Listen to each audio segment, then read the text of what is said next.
I just spent the last few days putting Google's new Gemini Omni through its paces, and I want to give you an honest take on what it can actually do. Because the demos Google showed at I/O looked genuinely impressive, but demos are always the best case scenario.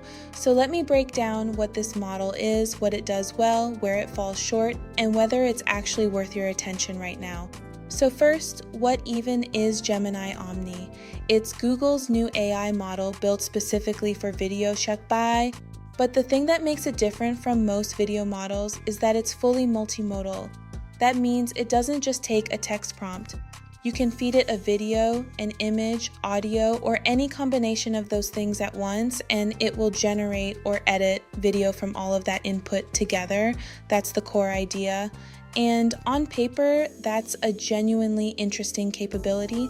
Most video models right now are either text to video or image to video. The idea of mixing all of those input types in one generation is something we haven't really seen executed this cleanly before. Now let me actually walk you through what it can do, because the range of things Google demoed is pretty wide. The most straightforward use case is video editing with a prompt. You take an existing video, describe a change you want, and Omni applies it. So in one of their demos, they took a video of someone touching a mirror and prompted it to make the mirror ripple like liquid while the person's arms turn reflective. In another, they converted a video into monochrome line art. In another, they changed the camera angle entirely on an existing clip. And the character details stayed consistent through all of it. That last part is worth flagging. Consistency across edits is something most models struggle with.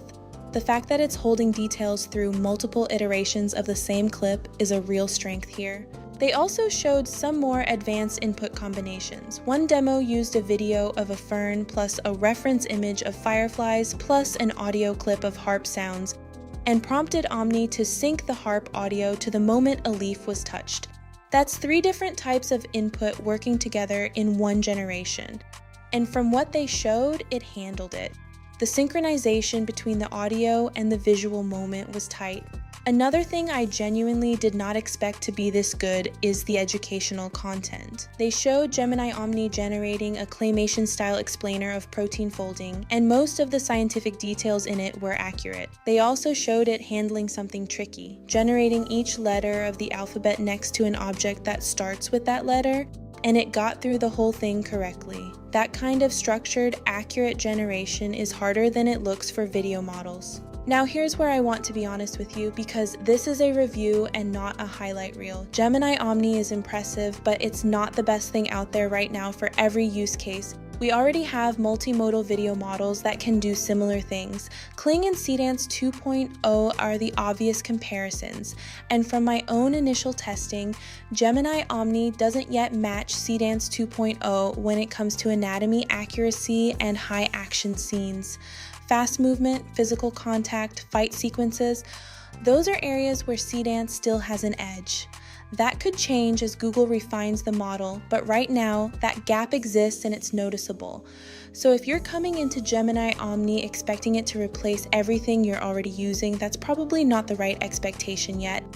What it does offer is that multimodal input flexibility, the ability to combine video, image, and audio in one prompt, and that's genuinely something the competition isn't doing as cleanly right now. In terms of access, Gemini Omni is currently available inside the Gemini app and inside Google Flow, which is their new creative video platform.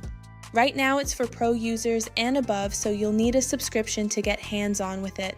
I'll keep testing it as it rolls out further, and if the output quality improves significantly on the anatomy and action side, I'll do a full follow-up on it. So where does this leave us?